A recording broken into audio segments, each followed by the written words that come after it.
कौन सा चैप्टर पढ़ चुके हैं फिजिक्स में? सबसे पहले एसआई पद्धति पढ़े, फिर क्या पढ़े? चाल, वेग, त्वरण। उसके बाद क्या पढ़े? बल, गति का नियम। ठीक है। उसके बाद गुरुत्वाकर्षण चैप्टर पढ़े। उसके बाद कार्य, ऊर्जा, उष्मा, शक्ति, ये सारा चीज पढ़े। लास्ट चैप्टर कौन सी है? ध्वनि। कौन सा चैप्टर है लास्ट? ध्वनि। इसको अंग्रेजी में क्या बोलते हैं? साउंड बोलते हैं। अब ये sound which means I am saying something, हम कुछ बोलते हैं तुम्हारे तक जो पहुंचता है, तो हमारे और तुम्हारे बीच में कोई संपर्क है, कोई माध्यम, कोई मीडियम है जो हमारी आवाज को तुम्हारे कान तक पहुंचा दे। ये कैसे पहुंचता है? कोई बता सकते हो? कोई मीडियम है, माध्यम है, कोई तार लगा हुआ है हमारे मुंह में तुम्हारे कान तक?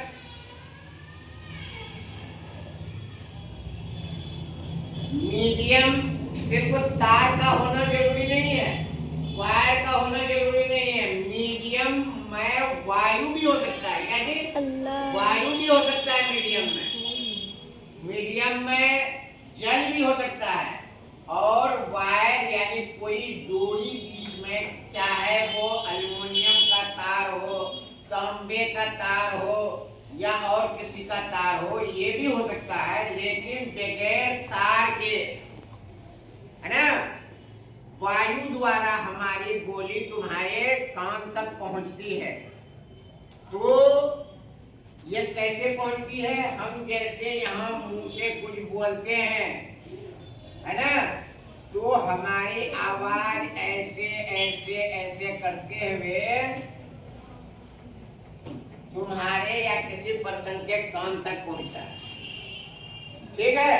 ये जो ऐसे ऐसे ऐसे ऐसे होता रहता है, इसको क्या बोलेंगे?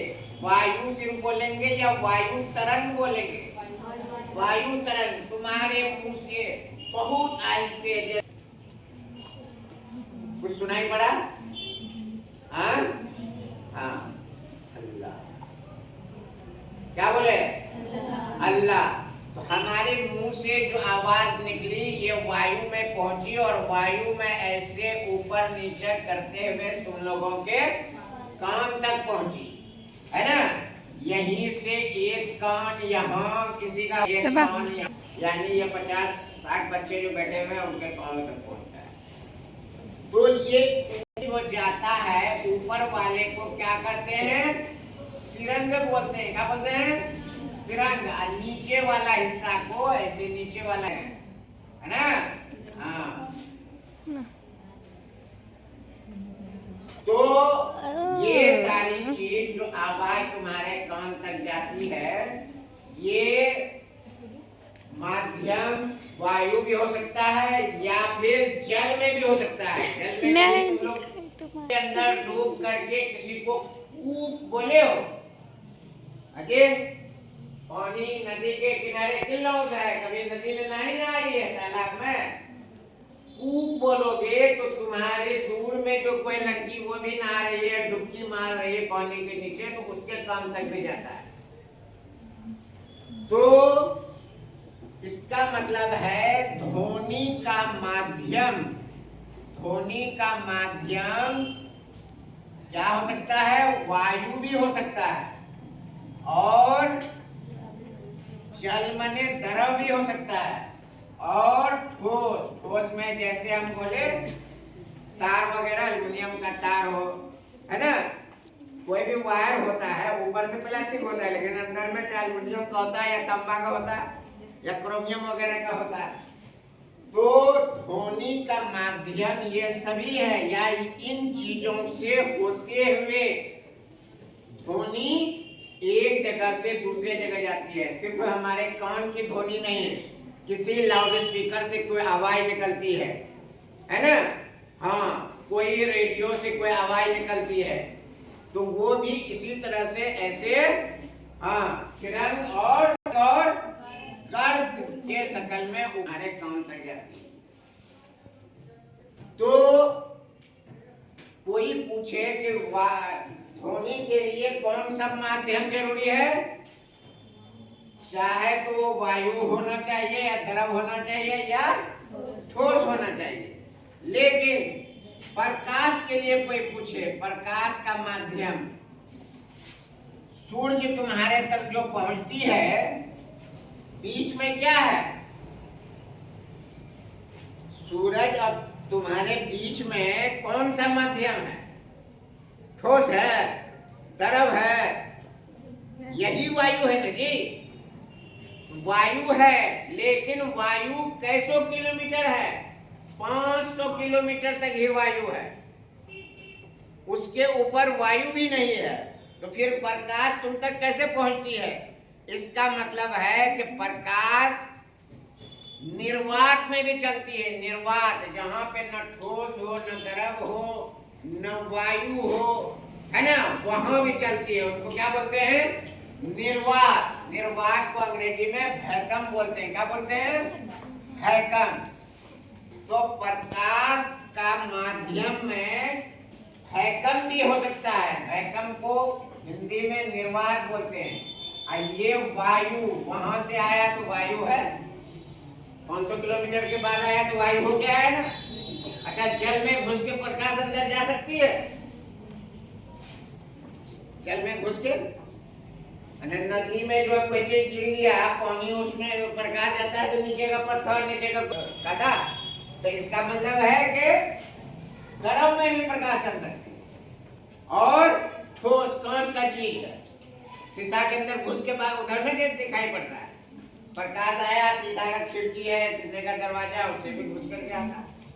तो इसका मतलब है प्रकाश का माध्यम वायु, द्रव, ठोस के अलावे निर्वात भी होता है, लेकिन ध्वनि का माध्यम निर्वात नहीं होता। तो अब ये, लेकिन आता दोनों तरंग ही के शकल में आता है, प्रकाश से भी जो चीज आती है वो तरंग से ही, है ना। यहां से प्रकाश आई, है ना, ये सीधे आई तो ये बीच में ये भी तरंग की शक्ल में ही आती है, ये भी क्या आती है, तरंग की शक्ल में। पहले क्लास में हम पढ़ाए हैं कि जहां वायु पतला है वहां प्रकाश तेजी से चलता है, थोड़ा सा तेजी से, थोड़ा सा तेजी से। आगे पढ़ेंगे 1 सेकंड में प्रकाश की चाल कहीं पे 330 मीटर प्रति सेकंड होता है, और वही 1 सेकंड में कहीं 350 भी होता है। क्यों होता है कि जिस जगह अभी तुम साइकिल से रोड पे चलोगे, जिस जगह खाली है रोड, स्पीड बढ़ जाता है, बढ़ा देता है कोई गाड़ी वाला, साइकिल वाला, और जहां थोड़ा भीड़ भड़का रहता है स्पीड घट जाता है। उसी तरह से प्रकाश जब चलती है तो जहां, है ना, हाँ, ये ज्यादा कोहरा नहीं है, प्रदूषण नहीं है ना, वहां स्पीड से चलता है। और जहाँ पे थोड़ा कोहरा लगा हुआ है, प्रदूषण है, धुआं है, वहाँ स्पीड कम हो जाता है। तो इसका मतलब है कि जो चलता है कहीं पे वो होता है संपीड़ित हो जाता है। जहाँ पे घना कोहरा है या धुआं है वहां पे क्या हो जाता है जी, ये थोड़ा रुक जाता है, इसको कहते हैं संपीड़न। क्या कहते हैं, संपीड़न। फिर यहाँ से निकला ये स्पीड, यहाँ फ्री है, कहते हैं भीड़ भाड़ नहीं है, तो ये वाला पोर्शन को विरलन कहते हैं। क्या कहते हैं, विरलन कहते हैं। जहाँ तेजी से चले, यानी जहाँ जरा प्रदूषण कम हो। तो अब दो तरह का लहर आया, तरंग दो तरह का हुआ, एक हुआ संपीड़न और विरलन के थ्रू, और दूसरा वही आया क्या, गर्द और सिरंग के थ्रू। तो ये वाला जो आ रहा है, ये संपीड़न विरलन वाला, ये ध्वनि वाला है कि प्रकाश वाला है, ये प्रकाश वाला है। ये क्या है, ध्वनि वाला ये नहीं है, ये प्रकाश तरंग है ये। और ये गर्द और सरंग वाला ये कौन तरंग है, ये ध्वनि तरंग है। इसी तरह से प्रकाश वाला में एक चीज और देखो, कोई आदमी तुम कहीं पे रस्सी में डोरी लगाते हुए देखो, पाग लगाता है, वहां पे एक तो रस्सी बांध देता है वहां कोई खुट्टा में या कोई रॉड में, और यहाँ से पाग लगाता है। तो कहीं अगर दो जगह गिठली जो रहती है, पाग के साथ वो गिठली आगे बढ़ते जाता है। क्या होता है जी? वो आगे बढ़ते जाता है। तो ये किसके तरह हुआ? आगे बढ़ते गया। ये किसके तरह हुआ? प्रकाश तरंग के तरह हुआ कि ये ध्वनि तरंग के तरह हुआ? आगे बढ़ते जाता है, उसको क्या कहते हैं? ये प्रकाश तरंग के तरह हुआ। तो रस्सी का पाग, कोई पूछे रस्सी का पाग लगना, पकड़ना, रस्सी पाग एक तरह का हुआ। लेकिन कभी कभी तुम देखोगे लहर होता है नदी में, नहर में कोई पत्ता है ना, या ढेला फेंकते हो, तो ढेला जब फेंकते हो तो उस जगह लगता है कि पानी उसी जगह ऊपर नीचे करता है। क्या करता है? उसी जगह ऊपर नीचे करता है। तो इसका मतलब है कि पानी जो चीज उसी जगह ऊपर नीचे करता है उसको बोलते हैं कौन सा तरंग, है ना? जल में जो तरंग उत्पन्न होता है ये ध्वनि तरंग के समान होता है। तो दो तरह का तरंग हुआ मेनली।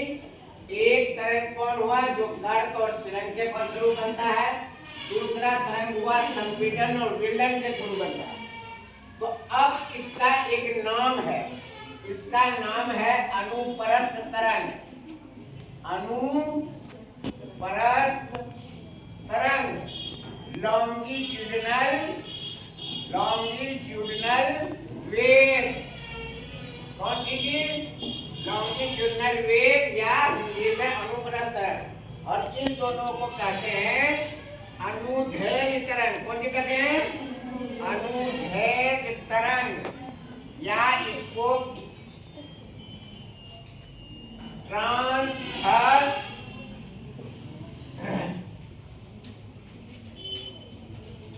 वेव। ठीक है? हाँ, जो आगे बढ़े उसको अनुप्रस्थ तरंग कहते हैं, जो ऊपर नीचे हो उसको ध्वनि तरंग कहते हैं। अब ये बताए अभी हम कि हम कुछ बोलते हैं, मैं लिखे कितना होता है? 330 मीटर प्रति सेकेंड, और कहीं 340 मीटर प्रति सेकेंड। ये किसका चाल है? ये ध्वनि में इतना स्पीड है। ध्वनि में जब प्रकाश होता है तो ये कितना दूरी करता है? 3 गुना 10⁻10 मीटर प्रति सेकेंड, यानी 3 एक कितना सुनना देंगे? 1 2 3 4 5 6 8 1 2 3 4 5 6 7 8 सुनना। इकाई, दाई, सैकड़ा, हजार, लाख, 10 लाख, करोड़, 10 करोड़, अरब। प्रकाश का तरंग, प्रकाश की चाल, प्रकाश की स्पीड 1 सेकंड में कितना है? 3 अरब प्रति सेकंड है। लेकिन ध्वनि की चाल वही 1 सेकंड में 330 ही है, बहुत ही कम है। ध्वनि की चाल प्रकाश की चाल से बहुत कम है। इसी पे बहुत सारा प्रश्न पूछता है, आता है परीक्षा में कि तुमको एक ट्रेन आ रही है, ट्रेन से धुआं भी उठ रहा है और ट्रेन में सीटी की आवाज भी होती है, तो तुमको पहले धुआं दिखाई पड़ेगा कि सीटी की आवाज सुनाई पड़ेगी? सीटी की आवाज सुनाई पड़ेगी। क्यों भाई? क्यों? जिसका स्पीड कम है वो पहले पहुंच जाएगा। सीटी एक तरह का ध्वनि है, साउंड है, उसका स्पीड 1 सेकंड में 330 ही मीटर प्रति सेकंड है, और इसका जो है 1 सेकंड में ये 3 गुना 10⁻8 मीटर प्रति सेकंड है। ये 3 अरब है। ये ज्यादा फास्ट चल रहा है, पहले धुआं आएगा कि पहले सीटी का आवाज कैसे सुनाई पड़ेगी? पहले धुआं दिखाई पड़ता है, पहले धुआं दिखाई पड़ेगा। इसी तरह से एक प्रश्न और होता है, जब बिजली गरजती है, बिजली गरजती है और बिजली चमकती भी है, तो पहले चमक दिखाई पड़ेगा कि पहले आवाज सुनाई पड़ेगा? क्यों? क्योंकि चमक प्रकाश के साथ, तेजी के साथ पहले आ जाती है और उसकी आवाज, उसकी ध्वनि स्पीड कम है, वो बाद में पहुंचती। ये सब बहुत टिपिकल क्वेश्चन सब है। तो जब बिजली चमके और बादल गरजे, तो बादल जब गरजता है तो कान में उंगली ठूस करके तुम लोग घर की तरफ भागते हो। क्यों? कि कहीं बिजली न गिर जाए, कहीं बिजली न गिर जाए, बिजली का झटका नहीं लग जाए। जबकि बिजली का झटका अगर तुमको लगना रहता तो वो पहले ही झटका गुजर चुका रहता है, आवाज तो बाद में आती है कि नहीं? इस फॉर्मूला के तहत आवाज तुमको बाद में सुनाई पड़ती है, जबकि बिजली अगर चमक के, है ना, झटका लगना रहेगा तो वो तुमको पहले ही झटका लग गया होता और तुम जो है बेहोश हो जाते या तुम्हारे साथ कोई एक्सीडेंट होता। ये सब सवाल पूछता परीक्षा में, सबको बड़ा ध्यान में रखना। अब आइए, हम बोलते हैं, कोई कहेगा आपके बोलने का ये कितना है, आवृत्ति कितना है, डिसिबल, कितना डिसिबल पावर से आपकी ध्वनि चलती है ना? आजकल जैसे अखबार में कभी कभी ये सब न्यूज आता है कि भाई अजान देता है, तो अजान से, हाँ, ज्यादा डिसिबल पावर का अजान देने से जो है वातावरण में प्रदूषण फैलता है, या ज्यादा डीजे बजाने से, मंदिर की घंटी बजाने से, है ना, गाड़ियों का हॉर्न बजने से क्या है, डिसिबल पावर ज्यादा होता है, वायु प्रदूषण होता है। प्रदूषण खाली किसका प्रदूषण? वायु का नहीं, बल्कि ध्वनि प्रदूषण भी होता है। ज्यादा चे चू ये वो हंगामा जहाँ होता है, वहाँ का आदमी का माइंड जो है डिस्टर्ब हो जाता है ना, उसको पीस और जो है इत्मीनान नहीं होता। इस वजह से कहा जाता है कि कम डेसिबल पावर का यूज करना चाहिए। कोई भी फंक्शन में हो, कम आवाज वाला लाउड स्पीकर, कम आवाज वाला माइक, कम आवाज वाला यंत्र का प्रयोग करना चाहिए। तो अब हम बोलें कि हम जो सबसे कम बोल सकते हैं, सबसे कम, उसका पावर क्या होता है? कोई आवाज हम निकालें जो सबसे कम पावर अगर हम बोल सकते हैं तो उसका कितना माप हो सकता है? जैसे हम कितना आहिस्ते बोलें कि खुद हम सुन सकें। इस आवाज को जो तुम बोले सिर्फ तुम्हारा कान ही सुने, इसको मापा गया है, जिसको कहता है कि ये 60 हर्ट्ज पावर का है। कितना? 60 हर्ट्ज पावर का। कोई आदमी कम से कम ध्वनि उत्पन्न करे तो 60 हर्ट्ज, और अगर बहुत ज्यादा आवाज से निकालना चाहे, है ना, कहाँ गए थे, क्या कर रही है ना? कोई आदमी बहुत चिल्ला के बोले तो उसको ज्यादा से ज्यादा पावर कहा जाता है। कितना जी? 13,000 हर्ट्ज तक आदमी आवाज उत्पन्न कर। ये आदमी के बारे में बोल रहे हैं, शेर के बारे में नहीं बोल रहे, ये आदमी के बारे में बोल सकते हैं, है ना? तुम लोगों का तो कम ही होगा, लेकिन एक बहुत जो बहुत हट्टा आदमी और चिल्ला के बोले तो अधिक से अधिक वो कितना बोल सकता है?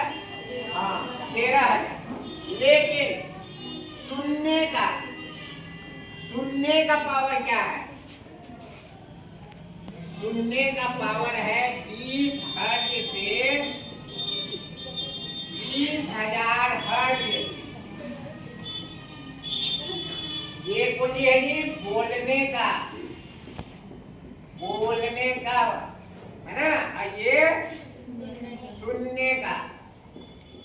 तो अभी जब हम बोले कि 60 हर्ट्ज के पावर से हम क्या बोले, तो इसका मतलब है कि उससे भी कम पावर वाला चीज कोई तुम्हारा कान सुन सकता है। जैसे कोई हवा चले, है ना, हाँ, तो ये हवा की जो साए जो 20 हर्ट्ज का पावर के लगभग होता है ना, उसको भी तुम्हारा कान सुन सकता है और 20,000 हर्ट्ज तक सुन सकता है। जैसे हम बहुत चिल्ला के बोले 13,000 हर्ट्ज का, तुम्हारा कान बर्दाश्त किया ना जी, तो तुम्हारा कान 13,000 से भी आगे 20,000 तक का आवाज को बर्दाश्त कर सकता है। लेकिन ही 20,000 से ऊपर हुआ, 20,000 से, है ना, इसको हर्ट्ज बोलते हैं। जैसे तुम लोग पढ़े हो ना, मात्रक से पढ़े हो ना, ध्वनि का मात्रक कोई पूछेगा, आवृत्ति का मात्रक क्या होता है, तो हर्ट्ज होता है। इसलिए लिखा जाता है। अब तुम लोग ये न बनाइए HZ क्यों लिखते हैं, 1000 नहीं लिखते हैं, ये हर्ट्ज है। तो 20,000 हर्ट्ज पावर तक तुम सुन सकते हो। इससे ऊपर हुआ, इससे ऊपर हुआ तो कोई आदमी जो उससे ज्यादा होता है उसको बोलते हैं पराश्रव्य, यानी सुनने से भी बाहर। पराश्रव्य माने सुनने से भी बाहर। और 20,000 हर्ट्ज जो है, 20 हर्ट्ज जो सुनने से भी कम, तो इसको कहते हैं अवश्रव्य। क्या कहते हैं, अवश्रव्य। कोई आदमी पूछे कि अवश्रव्य ध्वनि किसको कहते हैं, क्या बोलेंगे, 20 हर्ट्ज, 20,000 हर्ट्ज नहीं, यहाँ क्या लिखे, 20 हर्ट्ज पावर से भी जो ध्वनि कम हो उसको अवश्रव्य ध्वनि कहते हैं। और 20,000 से ऊपर हो उसको पराश्रव्य कहते हैं। इसका मतलब हुआ कि ये दोनों के बीच में जो है इसको सिर्फ श्रव्य बोलते हैं। क्या बोलते हैं, श्रव्य या श्रव्य परास बोल सकते हैं। कहेगा श्रव्य परास किसे कहते हैं, क्या कहेंगे, 20 हर्ट्ज से 20,000 हर्ट्ज के ध्वनि के बीच जो हम लोग मनुष्य सुन सकते हैं उसी को क्या कहते हैं, श्रव्य परास कहते हैं। ठीक है, 3 बात हो गई। एक हो गई अवश्रव्य, दूसरा हो गया श्रव्य परास, तीसरा हो गया पराश्रव्य, है ना।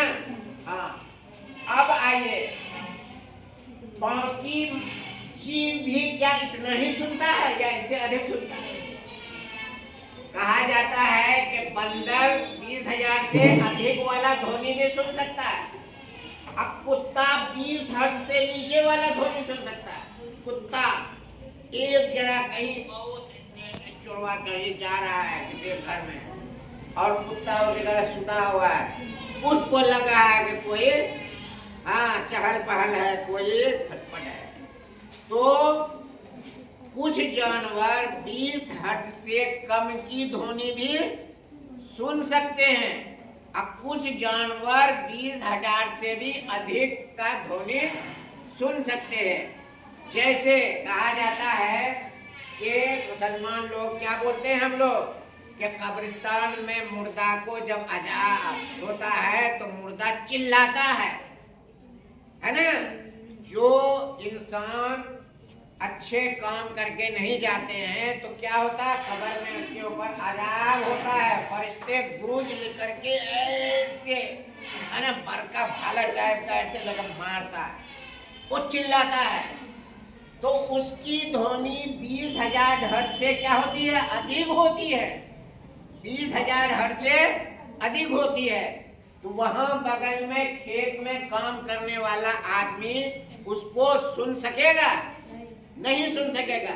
लेकिन गाय, बैल, बकरी और जानवर सुन लेता है उसको, और वो क्या करता है, रस्सी अगर बंधा तो रस्सी तोड़ के भागना चाहता है ना। तो कब्रिस्तान में लग कोई करोड़ नाचता रहता है, लगता है उसको क्या हुआ, मिर्गी धरा के क्या करा, ये उसको सांप काटा या बिच्छू काटा, नहीं, वही जो कब्र पे जो अजाब होता है उसकी आवाज की ध्वनि 20,000 से ऊपर होती है, मनुष्य नहीं सुन सकता है, लेकिन जानवर सुनता है और उस डर से वो भौंकता रहता है। और आपको इंटरेस्ट की बात सुना है, बच्चा भी 30,000 से ऊपर तक सुन सकता है, 35,000 पावर तक। बच्चा, छोटा बच्चा है ना, हाँ, छोटा बच्चा भी 35,000 पावर तक की ध्वनि को सहन कर सकता है। वही प्रश्न छोटा सा ये भी पूछ सकता है, छोटे बालक, शिशु शुरू क्लास में हम पढ़ाए थे, क्या पढ़ाए थे जी? एक होता है नैनो, पढ़ाए थे ना, नैनो, 10 पर पावर -9 को नैनो बोलते हैं। नैनो को माने बहुत छोटा, जिसको हम लोग देहाती जीवन में क्या बोलते हैं, नूनू, है रे। तो तुम लोग क्या होते हैं, पहले नूनू होते हो, फिर बाबू बनते हो। बाबू सब, कोई बाबा बन जाता है, कोई माता बन जाती है, कोई बाबा बन जाता है, कोई दादिया बन जाता है, कोई दादी बन जाती है। तो बहुत छोटा बच्चा भी 35,000 तक का ध्वनि को सुन सकता है। छोटा बच्चा को हिंदू में नूनू नैनो नहीं बोलते, क्या बोलते हैं जी? शिशु बोलते हैं। क्या बोलते हैं? हाँ, कोई कहेगा शिशु की ध्वनि क्षमता, ध्वनि श्रव की क्षमता क्या होती है? 35,000 तक होती है। और आपको बताएं, चमगादड़ 1,00,000 हर्ट्ज पावर की क्षमता होती है। किसको? चमगादड़ को। इस पे एक प्रश्न आता है कि चमगादड़ रात में किसी अंधेरे कमरे में कैसे उड़ता रहता है? कैसे उड़ता रहता है? तो चमगादड़ जिसका है ना ध्वनि श्रव की क्षमता 1,000 हर्ट्ज होता है, वो जब उड़ता है तो वो क्या करता है? आवाज पैदा करता है ना। अगर उसके कान में आती है तो वो अचानक अपना रुख को मोड़ लेता है। आवाज टकरा के आएगी तो उसका लगता है मतलब सामने कुछ दीवार है ना, हाँ, तो वो अपना पर को मोड़ लेता है और वो क्या हो जाता है? टकराकर मरने से बच जाता है। लेकिन कोई जब यहाँ से ध्यान नहीं दिया कि सामने कुछ है, नजर आया लेकिन कान में सुनाई पड़ा पीप, लेकिन समय रहते वो अपना साइड नहीं लिया तो वो टकरा के गिर भी सकता है। तुम ही लोग, कोई पोप बज रहा, गाड़ी आ रही और ध्यान नहीं दे रहा, कान में आवाज जा रही मगर ध्यान नहीं दे रहे, तो वो गाड़ी का ठोकर लग जाता है। तो इसी तरह से चमगादड़ भी 1,00,000 हर्ट्ज पावर का ध्वनि उत्पन्न करता है, जो दीवारों से टकराकर वापस आता है और फिर वो समझ जाता है कि सामने कोई वस्तु है, हमको अपना साइड चेंज करना चाहिए। अब ये आइए, ये जो मान लिया कि यहाँ से कोई आवाज निकली, अभी हम बताए हैं, आवाज जो निकलती है ऐसे ऐसे करते हुए यहाँ तक पहुँचती है। तो क्या ये आवाज पहुँचने के बाद किसी तरफ लौटती है? लौटेगी, है ना, यहाँ भी लौट सकती है, यहाँ भी लौट सकती है। तो इसका मतलब जिस तरह से प्रकाश में परावर्तन होता है, 8 क्लास में पढ़े होंगे, प्रकाश में ऐसे परावर्तन होता है, यहाँ से कोई किरण आई यहाँ, है ना, हाँ, परावर्तक सतह के इस बिंदु से टकराई और ऐसे लौटी, इसको प्रकाश का परावर्तन कहते हैं। और यहाँ पे ध्वनि का भी परावर्तन हो सकता है, नहीं हो सकता है? यहाँ से टकराया लौटा। जैसे तुम लोग किसी कुएं में मुंह डाल करके क्या कूक लगता है तो वहां नीचे से भी तुम्हारा कूक तुम्हारे कान में सुनाई पड़ता है। क्या वहां कोई बच्चा पहले से, कोई लड़की तुम्हारी दोस्त वहां बैठी हुई है जो तुमको कूक दे रही है? नहीं, यही प्रकाश का परावर्तन के वजह से तुम्हारे कान में ये सुनाई देती है। और इस प्रकाश के परावर्तन को कभी कभी क्या बोलते हैं जी? इकोसिस्टम बोलते हैं। क्या बोलते हैं? इकोसिस्टम। उसको हिंदी में प्रतिध्वनि भी कहते हैं। प्रतिध्वनि, तुम कोई बात बोले किसी कुएं के पास तो वो लौट के तुम्हारे कान में आता है। किसी बड़े मकान में, है ना, आगरा के जो है लाल किला में कोई बड़ा हॉल है, वहां पे कोई चीज मेरे फ्रेंड, तो लगेगा कि चारों दीवार से दोस्त दोस्त दोस्त सुनाई पड़ता है, फ्रेंड फ्रेंड फ्रेंड सुनाई पड़ता है। तो इस ध्वनि को क्या बोलते हैं? प्रतिध्वनि, और अंग्रेजी में इको। ठीक है, गोया के अभी हमने क्या क्या पढ़ाया तुम लोगों को? साउंड, और साउंड अनुदैर्घ्य तरंग का एक रूप है। दूसरा पढ़ाया, है ना, प्रकाश तरंग, या ये अनुप्रस्थ तरंग का एक भाग हुआ। अब दोनों की चाल भी हमने बताई, है ना। प्रकाश की चाल 1 सेकंड में 3.10 मीटर प्रति सेकंड, जबकि ध्वनि की चाल 1 सेकंड में 3 मीटर प्रति सेकंड की चाल, ये भी पढ़ा दिया। प्रकाश का अपवर्तन भी यहाँ समझाया, ध्वनि का अपवर्तन भी समझाया, ध्वनि का प्रतिध्वनि भी समझाया। अब आगे हम तुमको फिर अलग अलग पढ़ाएंगे। क्या ध्वनि का चाल प्रकाश में इतना है तो जल में कितना है, फिर ठोस में कितना है, तुम्हारे किताब में दिया हुआ है।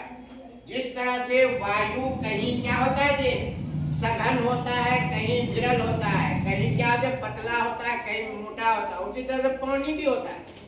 नहर का पानी पतला होता है, नदी का पानी गंदा होता है, मोटा होता है। इसका मतलब क्या हुआ? जल में भी प्रकाश की चाल या ध्वनि की चाल क्या हो सकती है? कुछ आगे पीछे हो सकती है। उसी तरह से ठोस है, ठोस एल्युमिनियम भी है, लोहा भी है, तांबा भी है, क्रोमियम भी है, अलग अलग किस्म का है, सोना है, चांदी है।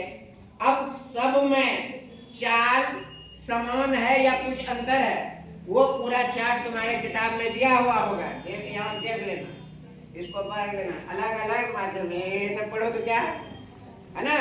एल्युमिनियम में कितना प्रति सेकंड है, या जल में कितना प्रति सेकंड है, या फिर जो है वायु में कितना प्रति सेकंड, ये चार्ट दिया हुआ है अलग अलग चीज। तो ये सबको तैयार करके कल के क्लास में आना है। कल हम तुम लोगों में से 1-2 लड़की आकर के ये फिगर, ये फिगर, ये फिगर और ये फिगर को बना के समझाना है। ओके, कौन सब तैयार हो कल का ये चीज समझाने के लिए, बोलने के लिए? खड़ा हो जाओ, बोलिए। रेडी?